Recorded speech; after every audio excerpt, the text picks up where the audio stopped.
अस्सलामु अलैकुम वरहमतुल्लाहि वबरकातुह। रोज़े के अहम मसाइल में से एक मसला आँख में दवा डालने का है कि रोज़े की हालत में आँख में दवा डाल सकते या नहीं डाल सकते, और अगर डालें तो क्या उससे रोज़ा टूट जाएगा, रोज़ा फासिद हो जाएगा या फासिद नहीं होगा।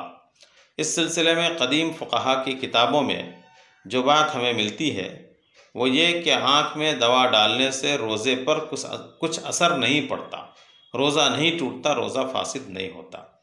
लेकिन बाज़ जदीद दौर के उलमा की तहक़ीक़ ये है कि आँख का मनफ़ज़ हलक़ तक होता है, इसलिए आँख में दवा डालने से रोज़ा टूट जाएगा।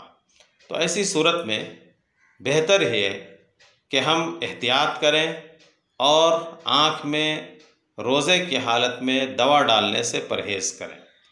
हम भी मुशाहदा और तजुर्बा करते होंगे कि जब कोई लिक्विड आँख में डालते हैं तो उसका असर फ़ौरी तौर पर हलक़ में महसूस होता है।